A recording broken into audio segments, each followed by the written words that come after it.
Radio Futur Média, il est midi et c'est l'heure du grand journal. Antoine Diouf. Au sommaire de cette édition, vive tension à Saint-Louis ce matin, la réalisation du plan d'assainissement bute sur la démolition de 2 mosquées à Guet-Ndar, des habitants du quartier s'y opposent.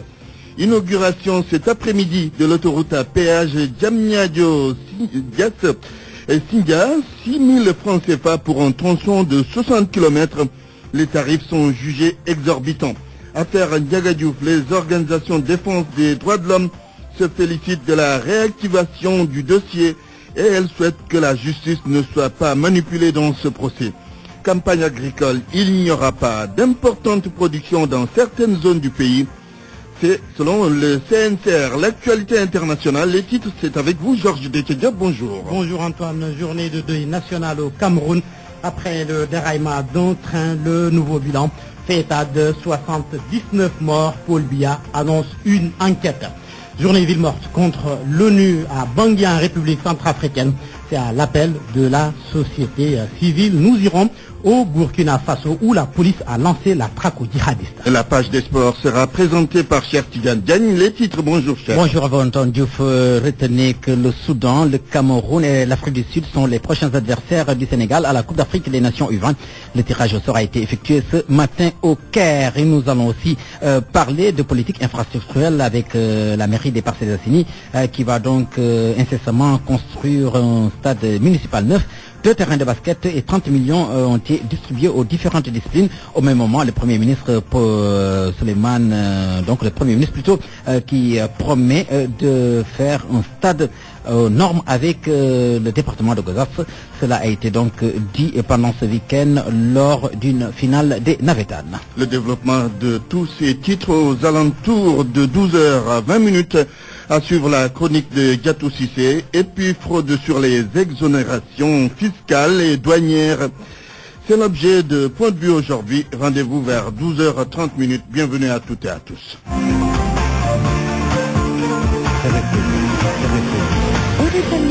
Antoine Diouf. Mesdames, Messieurs, bonjour. Saint-Louis d'abord. La police a utilisé donc des grenades lacrymogènes suite à la réaction des populations de Guet-Ndar qui se sont opposées ce matin à la démolition de 2 mosquées situées sur le boulevard fluvial du quartier.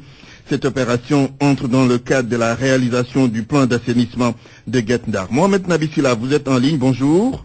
Bonjour Antoine. Ce plan d'assainissement qui va coûter 3 milliards de francs CFA est dénommé ACTIN, Action Concertée Totale Intégrée du quartier de Guet-Ndar, n'a pas rencontré l'adhésion de toutes les populations. Exactement, au moment où certaines populations s'opposent encore sur la destruction de ces 2 mosquées. Le dragon de la police est en train de bombarder avec de l'eau et ce qui repousse les populations depuis un certain temps se pacifique en tout cas une poursuite entre les policiers et les populations, mais on a pu faire recours à un autre caterpillar plus puissant de la mairie pour exécuter le travail. Et il y a eu donc encore une vive opposition, une population, des gens qui lancent des pierres de gros cailloux sur le caterpillar qui passe en force actuellement entre les grenades des policiers et surtout les pierres de ses habitants. Finalement, je pense que les caterpillars sont en train de faire demi-tour et ne vont finalement certainement pas exécuter le travail. Ils étaient 2, ils viennent de quitter en trompe et la population est encore là. Pour rappeler simplement que ce sont 2 mosquées qui trônent encore sur le boulevard fluvial et qui bloquaient la réalisation du projet assainissement concerté total intégré de Guet-Ndar qui devait coûter 3 milliards, donc financé par la mairie et ses partenaires. Donc les 2 caterpillars sont retournés, mais la police continue d'user de l'eau chaude et de grenades lacrymogènes face à ces populations. Donc la police avait simplement investi les lieux depuis 4 heures du matin et était parvenue à maintenir l'ordre depuis le matin. Donc c'est ce qui s'est passé au moment où un des policiers nous demande de quitter les lieux, surtout pour une question de sûreté. Mohamed Nabissila, oui. passe pour le moment ici à Guetang, en attendant de revenir dans nos prochaines émissions. Sans doute, vous allez suivre tout cela pour nous. Mohamed Nabissila, notre correspondant à Saint-Louis. Merci. Le président de l'UNACOA dans le département de Rufus se prononce sur la fermeture du marché central de la vieille ville. Une décision du conseil municipal et les travaux qui seront effectués par un promoteur privé vont durer 36 mois. Moussa Dia juge cette décision suicidaire. Il est au micro d'Isidore Alexandre Sen. Aujourd'hui, on se réunit le collectif des marchés pour essayer d'élaborer donc notre plan d'action, donc de commencer. Vu la crise ou bien les crises qui sont là dans le marché, que tout le monde le fait. Donc, et lors du conseil, tout le monde a vu, a écouté en direct avec les radios, que même les conseillers de la mairie de la ville, il n'y a aucun conseiller qui maîtrise le projet. Donc cela veut dire que le projet n'est pas clair dans la tête de aucune personne. Nous aussi, c'est pas clair dans notre tête, raison pour laquelle, en tout cas, on va contrecarrer ce projet avec toutes les formes de lutte. Maintenant, à partir de demain, on va commencer, on va fermer le marché à partir de 15h jusqu'à tout le reste de la journée et on va convoquer une grande assemblée générale. On va faire encore face à la presse, Inch'Allah. Tout autre chose, l'autoroute à péage Dakar-Sindia sera inaugurée cet après-midi. Hambourg, automobilistes et autres usagers des transports en commun parlent des tarifs élevés de cette autoroute. Les usagers ont peur que cela soit répercuté sur le coût du transport. Reportage dans la capitale de la Petite Côte, Abdou Diouf Junior. 60 km, 3 000 francs à payer pour arriver vite à destination. L'autoroute ne va pas faire que des heures. Les particuliers se plaignent de la cherté du payage. Day métti fekk yenn oto yu ndaw yi la nga bëgg a sol 8 000 wala 7 000 bëgg cee teg beneen 6 000 80 km à l'heure dafa métti quoi. Les transporteurs risquent de hausser le coût du voyage. Mamadou Sarr xamaguma li xew mais niveau prix aussi pareil. J'ai appris la nouvelle mais je ne sais rien des prix. Certains parlent de 1600 plus l'autre tronçon ça fait 3000 mais je ne peux pas le confirmer. Li ci des moom xawma ci lu bari moom. Cheikh Ngom carburant bi nga nar a jaar ci autoroute à péage kooku transport bi day gën a élevé day yokk. Le coût du transport risque d'être élevé et ça va être compliqué pour le client. Si on baisse le prix du péage, ce serait bien tant pour le chauffeur que pour le client. Ah dina arranger ñëpp. Ce tronçon Diamniadio-Sindia de l'autoroute à péage va tout de même changer la vie des usagers. Aminata Ndiaye maa ngi dëkk Dakar dama ñëwoon Mbour te yoon. Mbour-Dakar c'est souvent infernal donc le tronçon va nous arranger. Dina baax inchallah. Cheikh Kandji taximan plein sud. Gars yi kontaan nañ. Tout le monde est content parce que souvent on transporte des touristes qui font une course contre la montre pour ne pas rater leur avion. Avec cette autoroute, ils ne pourront plus blâmer le pays. Parce que dinañ mën a soutenir suñuy clients bu ëllëgee duñu mën a wax dara suñu réew. Certains souhaitent que le tronçon Sindia-Mbour soit achevé dans les meilleurs délais. Fexe ba mu romb ñëw ba Mbour. Bon dinañu gën a arranger dina gën a arranger ñëpp aussi. Diamniadio-Sindia, c'est environ 26 km à parcourir. Pour certains, fini les retards causés par les gros porteurs sur la route nationale numéro 1. Abdou Diouf Junior Mbour, Radio Futur Média. Pour emprunter cet axe de 60 km Abdou Diouf Junior, vous l'avez dit, il faudra débourser 6 000 francs CFA pour l'aller, 6 000 également pour le retour. Tarif très élevé et à l'avantage de la société française Eiffage qui a réalisé le projet. Elle peut récolter par jour 20 millions de francs CFA. Mantouré. Autoroute à péage, le problème n'est pas technique, mais plutôt tarifaire. Pourtant, c'est un partenariat public-privé sur 30 ans à compter du 1er décembre 2009. C'est une concession, en plus clair, un contrat de construction, d'exploitation et de transfert assuré par la société Eiffage. Dans ce type d'accord, le concessionnaire accepte de financer la construction, de l'exploiter et de l'entretenir, et la durée du contrat est suffisamment longue pour que l'investisseur récupère ses coûts d'investissement. Première incongruité, ici, le financement du Sénégal est estimé à 319,2 milliards de francs CFA. Quant à l'entreprise Eiffage, elle n'a décaissé que 61 milliards, environ 6% de l'investissement. Elle n'a donc pas respecté le premier terme des contrats CET qui est le financement. Malgré tout, le prix est qualifié d'élevé, 1400 francs à l'essimple.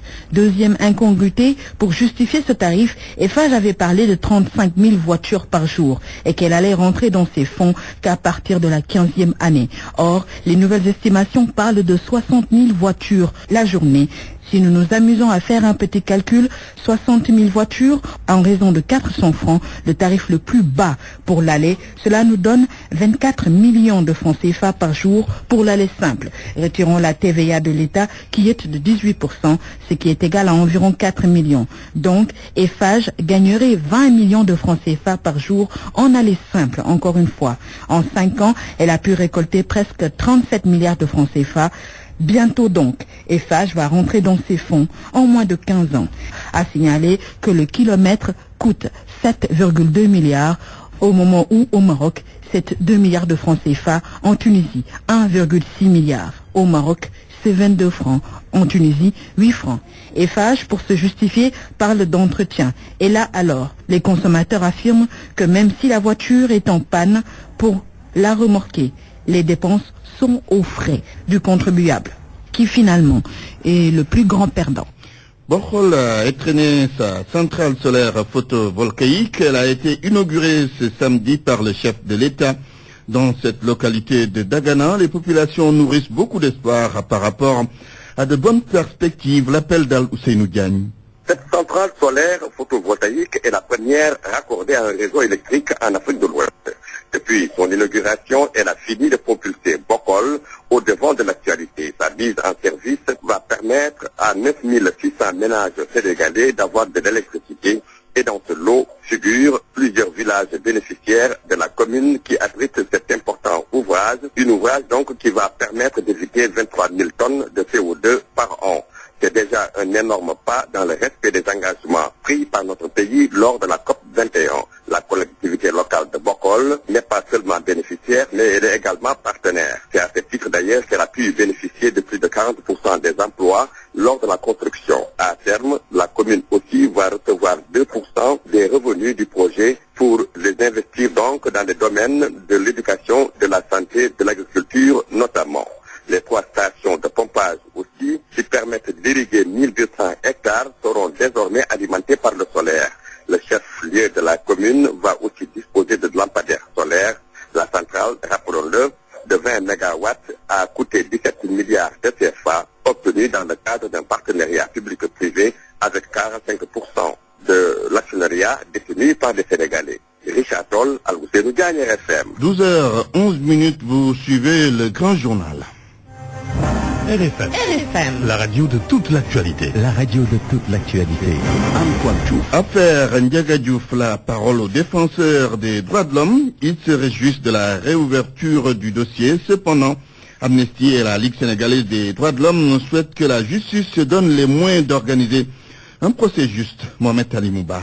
La justice doit passer dans l'affaire Ndiaga Diouf. Telle est la position de principe de Maître Hassan Dioma Ndiaye, le président de la Ligue sénégalaise des droits humains. Tant que la victime ne sait pas ce qui s'est passé, elle ne fera pas son deuil. Donc c'est pas une question de préjuger de la culpabilité ou non, mais la justice a besoin de savoir réellement ce qui s'est passé. Seulement, il regrette le timing imposé par les autorités judiciaires à ce dossier. On a déploré la lenteur au niveau dans ce dossier. S'il est vrai qu'au début, il y a eu célérité de la justice. Après que l'ordonnance de renvoi ait été rendue, on a noté une certaine accalmie. Et peut-être c'est ce qui suscite aujourd'hui beaucoup d'interrogations, que l'affaire soit restée 2 ans sans être enrôlée et que subitement, qu'on puisse faire autant de diligence. Certains ont pu penser que c'est en raison du comportement, en tout cas de la nouvelle posture de M. Diaz. Même position ferme au sein de Amnesty Sénégal, Seydi Gassama invite Dame Justice à ne pas tomber dans le panneau des politiques. Il faut qu'il soit traité par la justice en toute indépendance pour que le verdict soit au moins acceptable. C'est-à-dire que le vrai meurtrier soit trouvé et non pas que la justice soit orientée pour condamner quelqu'un qui serait un adversaire politique. Aujourd'hui, beaucoup de Sénégalais voient derrière la main de l'exécutif. Il faut que l'exécutif donne des assurances et surtout s'abstienne de s'ingérer d'une manière ou d'une autre dans le traitement judiciaire de cette affaire. Vider le dossier au plus vite, mais dans l'équité et la transparence, seule manière aux yeux des droits de l'hommiste de redorer les blasons de Dame Justice. Éducation à Matam, 20 jours après l'ouverture des classes, les écoles sont encore fermées, des classes spéciales dans presque tous les établissements scolaires. Ainsi, Matam souffre du départ massif des enseignants affectés cette année, n'est-ce pas, Libanel Nian? Plus de 2 semaines après la rentrée scolaire, la situation reste et demeure plus préoccupante dans la région de Matam. Depuis lors, aucun des nombreux enseignants et professeurs affectés n'a été remplacé. Conséquence, des écoles entières restent toujours fermées, prolongeant du coup les vacances des élèves. Malik Tal est l'IF de Matam. Quelques écoles qui sont dans cette situation, d'ailleurs le mouvement avait complètement décapité des écoles. J'ai fini par voir la chargée des ressources humaines pour voir les écoles qui ont été complètement... Les écoles où tous les enfants, ouais, carrément, il y en a beaucoup, il y en a, mais je vous dis qu'on s'est battu en tout cas pour que ces écoles-là ne restent pas sans personnel. On a pris des enseignants dans d'autres écoles pour leur confier carrément des directions, là où vraiment il n'y a personne. Prenez par exemple le cas de l'école Sada Ndiaye, Anguidilon, ils n'ont que 7 ou 8 mètres, là où ils devaient peut-être avoir 12. L'école Sada Ndiaye est une très grande école. Elle fait partie des écoles à prioriser par rapport au personnel. C'est un bastion qui peut avoir une incidence considérable sur les résultats. À l'intérieur de la région, les parents s'inquiètent sérieusement sur le sort des élèves, d'autant plus que les effectifs annoncés ne seront là que vers la fin de l'année. Elle est trop forte, on la subit quotidiennement. C'est des appels incessants, vraiment, pour qu'on trouve une solution à la situation liée au personnel. Une rentrée scolaire particulièrement mouvementée cette année dans la région de Matam, où les classes spéciales s'imposent presque dans tous les établissements. Matam, Ali Bandelian, RFM. L'info, c'est ici. L'info, c'est ici. Les inquiétudes de certains paysans sont justifiées. Plusieurs localités n'ayant pas eu une bonne pluviométrie ne feront pas d'importants rendez-vous. Dans des zones de la Casamance, par exemple, la production du riz risque de baisser fortement selon le CNCR. De son côté, la météo prévient, c'est la fin de l'hivernage dans le nord et le centre du pays. Sortnan Antambaï. Le mois d'octobre, quand même, il n'a pas beaucoup plu sur le pays, surtout au niveau des localités nord et centre. Voilà qui conforte les paysans de Fatick ou encore ceux de Foundiougne dans leur position. C'est bien la fin de l'hivernage pour ces localités et bien d'autres. Seuls quelques endroits échappent à cette règle. Pape Ngor Ndiaye est responsable prévision à l'ANACIM. Donc les pluies escomptées ne seront pratiquement vers l'extrême sud du pays, donc vers la Casamance, vers l'axe Vélingara et Kédougou. Ce sont ces endroits-là où on attend des pluies actuellement pour le reste du mois d'octobre. En Casamance également, ce ne sont pas toutes les localités qui ont eu une bonne pluviométrie. Abdoulaziz Badji du CNCR de Ziguinchor. On a constaté un arrêt brutal de la pluie accompagné d'une chaleur terrible. Ce qui fait que pendant presque 2 semaines, on a suivi l'évaporation des quantités d'eau qui étaient stagnées dans les rizières. Les riziculteurs ont donc quelques appréhensions. Les paysans sont de plus en plus inquiets de la maturation des dernières productions de riz. En fait, vous savez que quand il y a les vallées s'assèchent, on n'a pas de chance d'avoir du riz rempli à plein. Pour certaines zones où la pluie a repris et où on a constaté qu'il y a encore un stockage d'eau dans les vallées cultivées, il y a des possibilités de récolter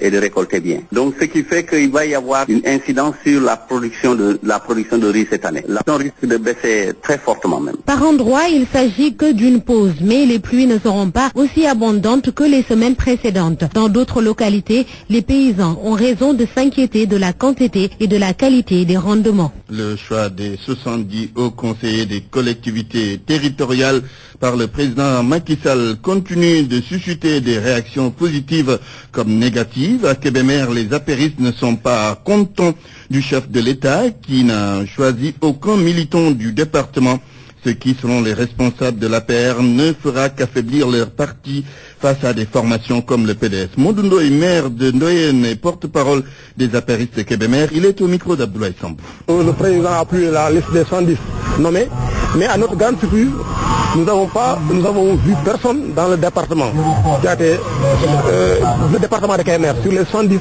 nommés par le président. Et ça a été une grande surprise. Et nous avons dit que le département de Kébémer a été un département toujours considéré par bastion PDS. Et nous faisons beaucoup d'efforts depuis 2012 pour récupérer le département des maires du PDS. Et pour cela, nous pensons que le président devait nous aider, nous accompagner pour que nous puissions récupérer définitivement le département des maires du PDS. Mais à notre grande surprise, nous avons constaté que depuis 2012, il n'y a aucun jeune qui a été promu. Je l'ai dit et je l'ai redit. Nous avons pensé qu'avec ce haut conseil de culture-là, au moins, assurer la promotion de jeunes ou bien de cadres au niveau du département. Mais à notre grande surprise, nous avons vu que vraiment il n'y a personne qui a été nommé dans cette liste-là. L'actualité internationale. Georges Detchediop, bonjour. Bonjour Antoine. Le Cameroun pleure ses morts. Près de 80 dans un accident ferroviaire. C'était vendredi dernier. 79 morts, c'est le nouveau bilan du déraillement d'un train. Yaoundé-Douala, les Camerounais observent une journée nationale de deuil ce lundi. Binta Diallo. 11 nouveaux corps ont été sortis des décombres hier, ce qui porte le nombre de morts à 79. Le dernier bilan a été donné par le ministère camerounais de la Santé aujourd'hui. Les recherches sur le lieu de l'accident ont été bouclées hier dimanche et aujourd'hui, c'est deuil national au Cameroun. Une journée de deuil décrétée par le président Paul Biya. Une façon, selon le numéro 1 des Camerounais, d'exprimer la solidarité entre la nation tout entière et les victimes de la catastrophe. Un train a déraillé vendredi au sud de Yaoundé. Le ministre camerounais des Transports est accusé d'ailleurs d'avoir donné des instructions à la compagnie ferroviaire de rajouter des wagons sur le lieu où l'accident s'est produit. Les accusations que rejette Edgar Alain Mebengo, une enquête est d'ailleurs ouverte pour faire toute la lumière sur ce drame. Binta, le président Paul Biya a demandé l'ouverture d'une enquête approfondie. C'est dans le dessein de déterminer donc les causes du déraillement. Le chef de l'État camerounais s'est exprimé hier à l'aéroport de Yaoundé après un séjour en Suisse.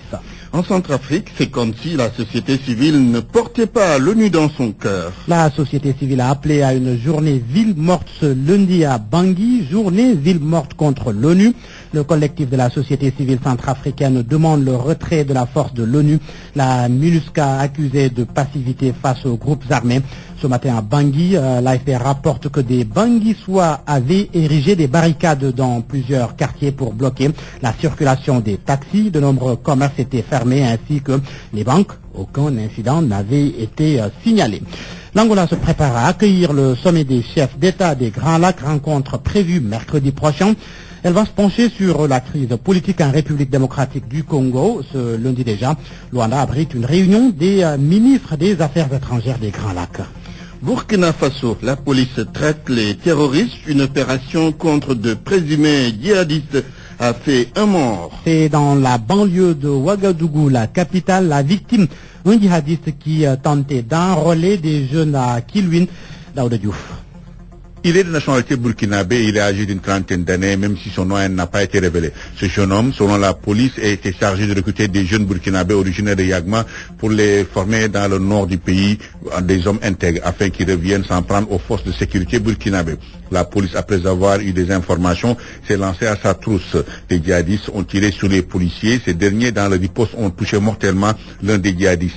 Il avait sur lui une grenade offensive et un sac contenant des téléphones portables. Le pistolet automatique avec lequel il aurait tiré sur les policiers était aussi à ses côtés. Selon la police, le djihadiste présumé était à bord d'un véhicule Mercedes immatriculé au Burkina Faso avec 3 autres personnes qui ont pris la fuite. Il faut dire que le Burkina Faso a été victime d'une attaque terroriste le 15 janvier 2016 avec 30 personnes tuées et 71 blessées.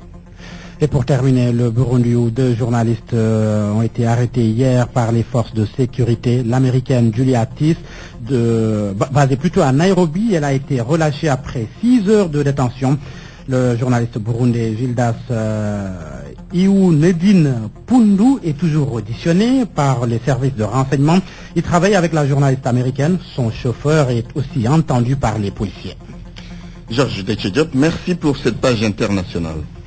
Parole aux auditeurs. L'actualité, qu'en pensez-vous?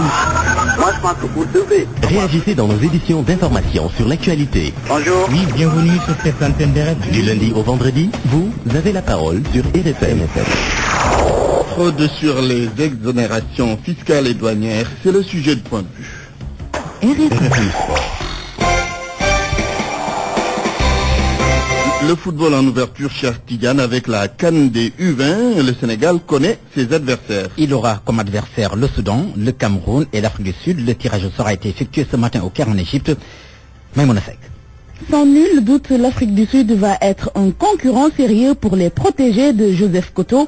Ils auront fort à faire face à des jeunes Bafana qui ont plusieurs cercles à leur arc. Cela est d'autant vrai que les Mamelodi Sundowns ont fini de remporter le week-end passé la Ligue des Champions face aux Zamalek d'Égypte, ce qui témoigne de la vitalité du foot sud-africain. Autre prétendant non moins difficile, le Cameroun, une nation qu'on ne présente plus sur l'échiquier continental. Les Indomptables se distinguent souvent par leur niaque, leur combativité qui leur ont porté bonheur jusqu'ici.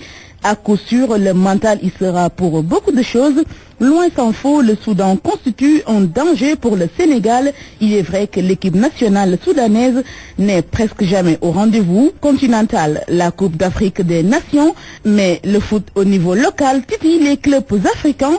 Al-Hilal, Al-Merreikh ont souvent bien représenté le Soudan en Ligue des Champions ou en Coupe CAF. Maïmouna Seck, l'autre poule est composé de la Zambie, de l'Égypte, du Mali et de la Guinée. Pour rappel, la CAN U20 est prévue en Zambie du 26 février au 12 mars 2017, Antoine. Les Parcelles Assainies vont avoir bientôt un stade municipal tout neuf. Ah oui, un stade municipal, 2 terrains de basket, soit 30 millions de francs CFA distribués aux différentes disciplines sportives existantes dans la commune des Parcelles Assainies. C'est grâce à l'appui de la mairie et du chef de l'État. Ce week-end, l'on a procédé à la traditionnelle cérémonie de remise de subventions. Salut Sow. Le sport roi d'abord. Le football s'est taillé à la part du lion. Le stade des Parcelles Assainies sera réhabilité à hauteur de plus de 300 millions de francs CFA, a récemment promis le chef de l'État. L'édile de la localité a lui aussi mis la main à la poche. Moussa Sy. Le montant de 30 millions, donc 10 millions va directement au football et au mouvement navétane. 15 millions vont à l'équipe phare des Parcelles, qui est à National 1, qui doit jouer 24 matchs et qui doit se déplacer au moins à 10 reprises dans les régions. Le milieu du basket n'est pas en reste. Deux parquets sont en chantier, selon toujours le maire des Parcelles Assainies. Nous avons donné les ordres de service, c'est le terrain de basket de l'unité 19 et le terrain de basket de l'unité 21, parce que cette année aussi nous voulons participer au tournoi de montée en division 2. Les arts martiaux, la culture et la lutte aussi sont prises en compte par le conseil municipal, poursuit Moussa Sy. Nous avons aussi subventionné annuellement les clubs donc fédératrices, les clubs fédératrices des arts martiaux, la PAM pour 1,5 million et les écrits de lutte qui en ont fait la demande. Rock Energy et Sakou Khamkham de Biram Ndiaye, chacune 500 000. Aucune discipline sportive n'est lésée, c'est féliciter le premier magistrat des PIA aux dirigeants d'assurer la relève afin de préparer le renouvellement général du mouvement navétane prévu en 2017. Souhaite Moussa Sy. Salif Sow, Parcelles Assainies, Radio Futur Média. Politique infrastructurelle toujours, et nous parlons de cette annonce du Premier ministre Gossas qui va bientôt disposer d'un gazon naturel.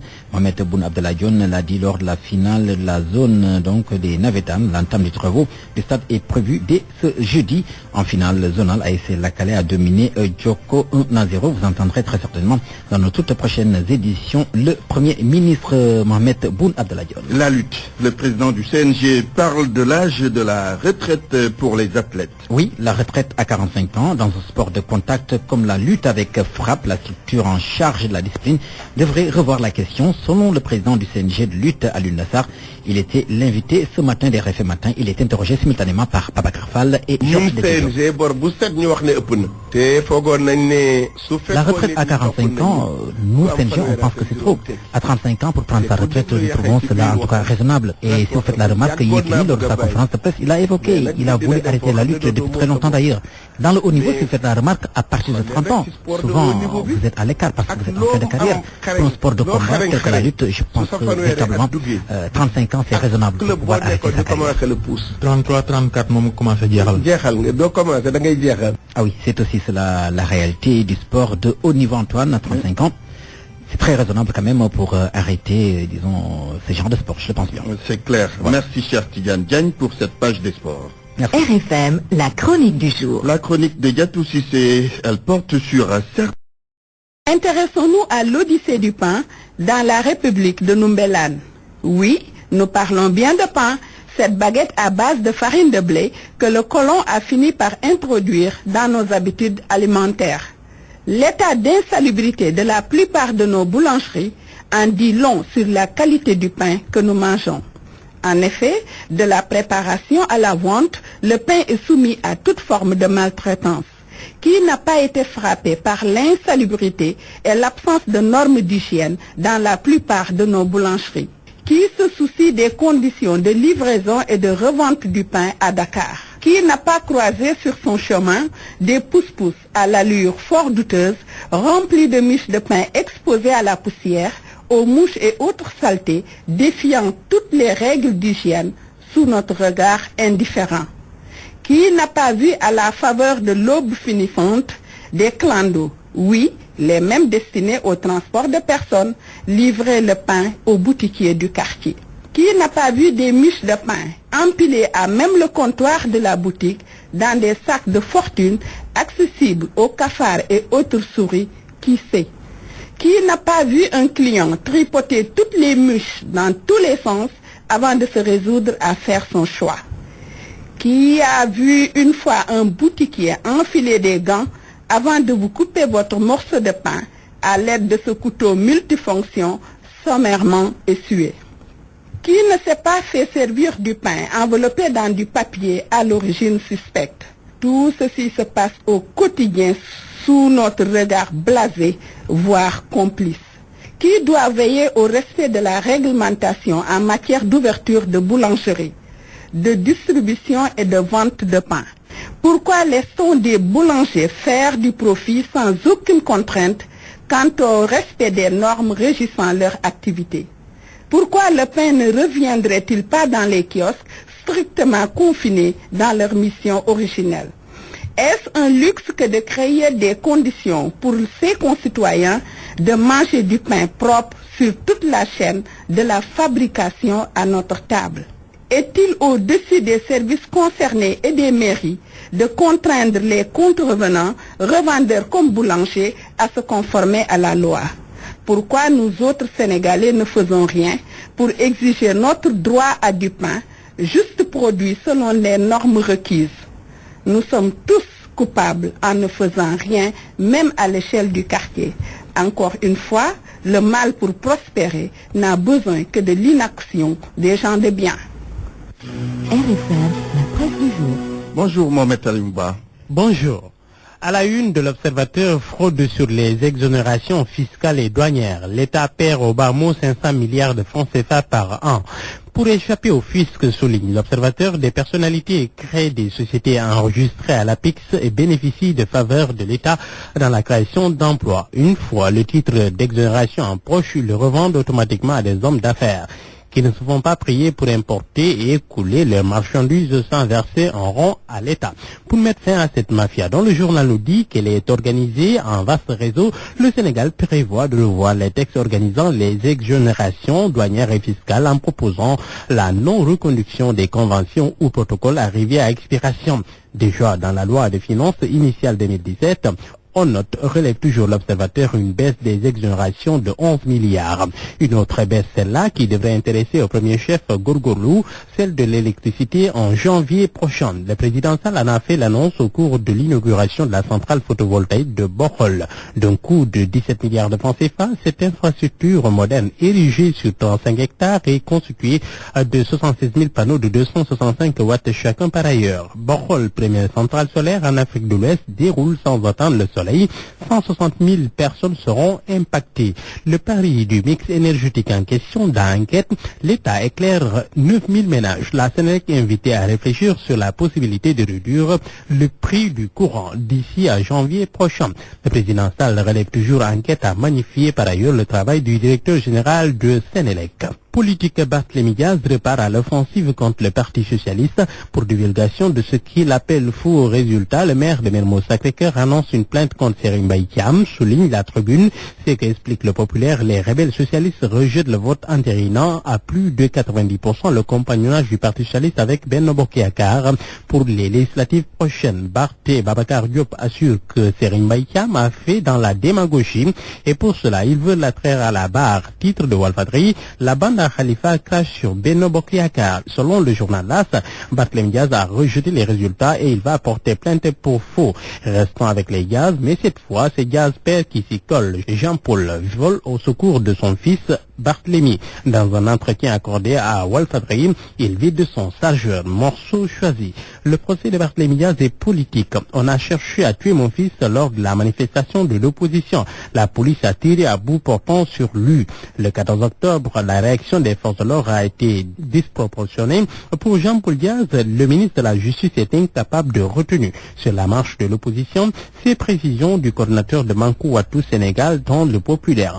Malick Gakou assure que la répression des manifestants c'était un plan ourdi pour les liquider. Ce gouvernement, dit-il encore, sans le gaz, les germes des convulsions post-électorales guettent le Sénégal. Le terrorisme guette-t-il notre pays? Le directeur de Timbuktu Institute, l'auteur de l'enquête controversée sur le djihad en banlieue dakaroise, est l'invité de la rédaction du journal. Ces enquêtes, souvenez-vous, avaient souligné que des jeunes étaient prêts à s'engager dans le djihad. Les résultats de son enquête soulignent que beaucoup de jeunes sont prêts à s'engager dans le djihad. Ce matin, Bakary Samb déradicalise. Il ne comprend pas d'ailleurs la levée de boucliers à son encontre. Il regrette qu'on n'ait pas insisté sur les tendances rassurantes contenues dans ce rapport. Il rappelle que 93% des jeunes de la banlieue n'ont pas l'intention de s'engager dans un groupe radical. 76% se mobiliseraient pour convaincre l'une de leurs connaissances qui déciderait de s'engager dans un groupe extrémiste à abandonner. Mais il avertit que si les confréries continuent à être perçues par les jeunes comme étant au solde du pouvoir politique ou se mêlant de la chose politique, ces confréries vont finir par être confondues au système. Et puis, horreur à Soulabali, dans le Kolda, le corps d'un jeune paysan découvert dans le champ, la tête criblée de balles. À côté du corps, les gendarmes découvrent une paire de chaussures, une lampe à torche, un couteau et un chargeur vidé de ses munitions. Bonne lecture à tous. Point de vue. Regard croisé sur l'actualité du jour. Le sujet du jour est relatif à la fraude sur les exonérations fiscales et douanières et vous avez la parole. Parole aux auditeurs. L'actualité, qu'en pensez-vous? Moi, je pense que vous devez. Réagissez dans nos éditions d'information sur l'actualité. Bonjour. Oui, bienvenue sur cette antenne de RFM. Du lundi au vendredi, vous avez la parole sur RFM. Nous avons en ligne deux intervenants. Le député Babacar Diamé, bonjour honorable. Bonjour. Vous êtes le président de la commission des finances à l'Assemblée nationale, expert financier. Alors, il y a également Ibrahim Sow, expert financier, directeur général du cabinet ISOS Finance. Bonjour Monsieur Sow. Oui, bonjour Monsieur Diouf. Nous allons commencer avec Babacar Diamé, qui est le président de la commission des finances à l'Assemblée nationale. Babacar Diamé, comment comprendre cette grosse perte d'argent par l'État due à la fraude sur les exonérations fiscales et douanières? L'État qui perd 500 milliards de francs CFA par an, selon le journal L'Observateur. Vous savez, en fait, oui, les fédérations... Monsieur Diamé, vous pouvez baisser le volume de votre poste radio. La fédération oui. est accordée oui. à des entreprises qui veulent venir investir au Sénégal. Selon la loi, oui. Ce qui est souhaité, c'est qu'en fait, ces investissements soient des investissements productifs, des investissements qui vont permettre d'accroître la production nationale. Ça veut dire seulement de tendre vers donc la croissance et le développement. C'est dans ce cadre-là que l'État peut accorder à certains investisseurs stratégiques justement des exonérations. Ce qui est important, c'est que ces exonérations soient utiles, soient bénéfiques justement au Sénégal, oui. parce que pouvant permettre de faire des investissements futurs. Malheureusement, ce n'est pas le cas. Il est bien évident que s'il y a des gens qui, par le biais des exonérations, font autre chose, ça peut poser des problèmes. Donc aujourd'hui, ce qui est important, c'est de pouvoir identifier tous les investisseurs qui ont eu à bénéficier des exonérations et qui n'ont pas respecté le cahier des charges, parce qu'on n'accorde pas d'exonération n'importe comment. Oui, c'est bien évident que s'il y a des exonérations qui sont accordées et que les gens ne respectent pas du tout les clauses des contrats et du cahier des charges, eh bien ça peut être beaucoup de pertes pour l'administration fiscale, pour l'État du Oui, c'est pour permettre, Babacar Diamé, c'est pour permettre quand même à ces entreprises de pouvoir créer des emplois. Malheureusement, vous l'avez sans doute constaté, ce n'est pas le cas. Oui, c'est ce que je vous dis, c'est-à-dire que les entreprises qui investissent pour plusieurs points. C'est-à-dire donc accroître leur outil de production pour donc assurer la croissance de leur production, contribuer à la mise en œuvre du programme Sénégal émergent. Ça, c'est un premier.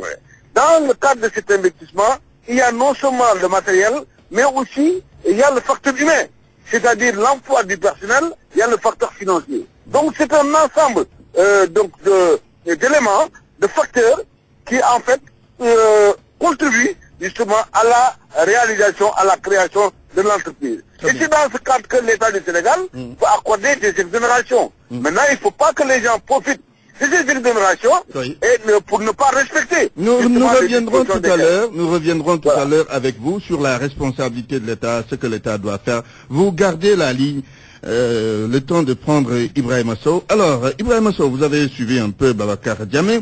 Vous, que pensez-vous de cette fraude sur les exonérations fiscales et douanières? Oui, bonjour. Comme M. Diamé l'a dit tout à l'heure, effectivement, dans tous les pays du monde, ce dispositif d'incitation fiscale existe.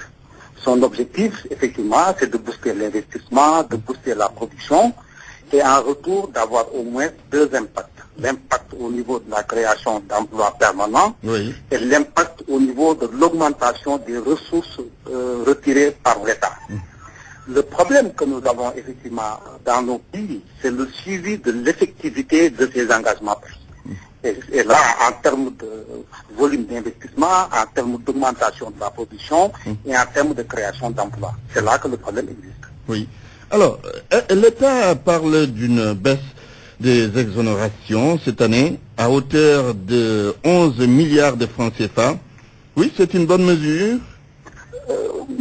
Oui, en fait, au Sénégal, il existe un dispositif assez performant au niveau de notre arsenal fiscal, puisqu'il y a des études qui sont faites régulièrement, des mesures qui sont prises suite à ces contrôles. Pour donner un exemple, la dernière mesure sur le statut de l'entreprise France Exportation, sur 437 entreprises qui ont été contrôlées, seules 143 étaient en règle. Vous me direz que c'est énorme, mais au moins il y a eu un contrôle qui a permis de constater cela. Oui.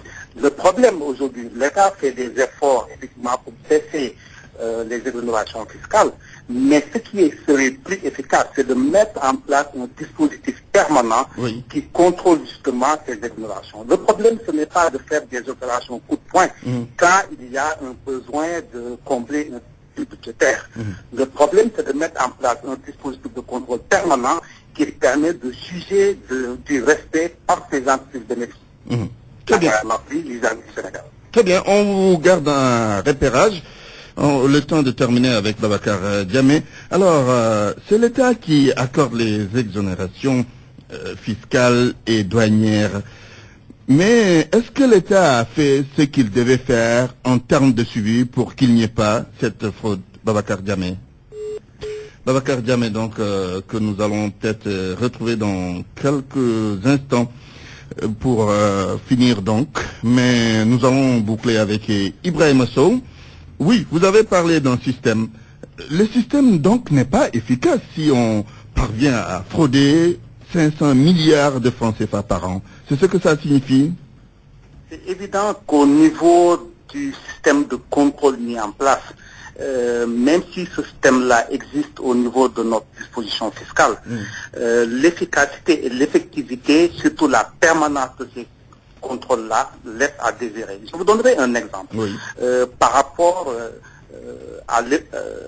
aux distorsions que ce phénomène introduit au niveau des entreprises. Au Sénégal, nous sommes dans un environnement concurrentiel, un environnement de liberté libérale. Quand plusieurs entreprises bénéficient de ces exonérations fiscales, mais ne respectent pas leurs engagements, il y a une distorsion qui existe entre les agents économiques qui ne sont plus au même niveau d'égalité. Donc la concurrence est faussée.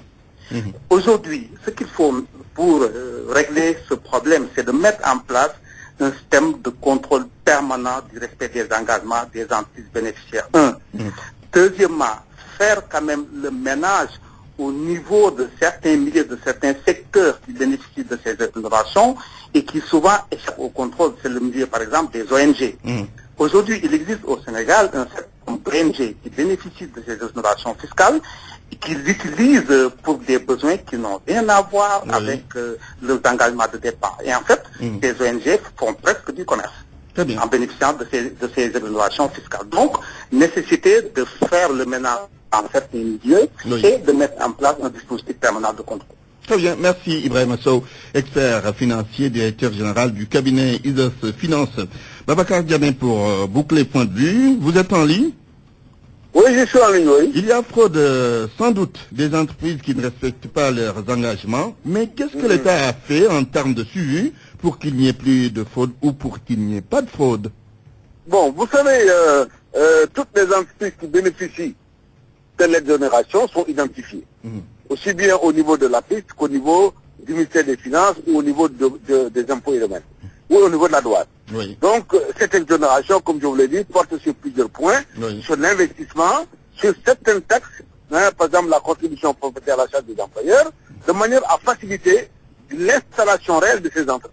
Donc, ces entreprises sont identifiées. Est-ce que l'État a fait le suivi? S'il est constaté qu'il y a des fraudes, il faudrait qu'il y ait des mesures de sanctions. Oui, avant les sanctions même. Avant de rembourser, par exemple. Vous parlez des sanctions. Avant d'en arriver aux sanctions, quand même, il devait y avoir un système de suivi ou de contrôle. Non, en fait, bon, il faut peut-être renforcer le contrôle, mais le contrôle, il existe. Le suivi existe parce que vous savez, ces entreprises font leur état financier annuel. Et à partir de la production des états financiers, les impôts et domaines peuvent apprécier justement le volume des investissements premièrement, rapprocher ce volume des investissements par rapport au volume exonéré et voir un peu les taxes qui auraient dû payer et mesurer un peu justement les taxes liées à l'exonération. Donc ça, c'est un système de contrôle qui est laissé à l'appréciation aussi bien des impôts et domaines qu'au niveau de la douane. Donc là, à ce niveau, il n'y a pas de problème. Maintenant, il faudrait, à partir de ce contrôle, qu'il y ait des rapports annuels sur la situation réelle des exonérations, les impôts qui ont échappé à l'État ou les droits de douane qui ont échappé à l'État du fait de l'exonération et voir maintenant quelles sont les conséquences pour l'État. Et à partir du moment, s'il est avéré que les gens ont fraudé, il faut sanctionner. Sanctionner, c'est faire payer les droits liés à cette exonération. À partir de ce moment-là, les gens seront tenus de respecter leurs obligations. Voilà. Très bien. Merci en tout cas, Babacar Diamé. Je rappelle que vous êtes député à l'Assemblée nationale, président de la Commission des finances, expert financier. La météo pour boucler cette édition. RFM, la météo. Un ciel parsemé de nuages sera observé sur le pays durant la journée. En fin d'après-midi et au courant de la nuit, des orages et pluies pourraient se manifester sur les localités sud du territoire. Les températures seront légèrement en baisse. Toutefois, la forte sensation de chaleur va persister sur certaines localités du pays, principalement dans les zones centre et est où les pics de température vont osciller entre 38 et 42 degrés. C'est la fin de cette édition. Je vous rappelle les titres. Antoine Diouf.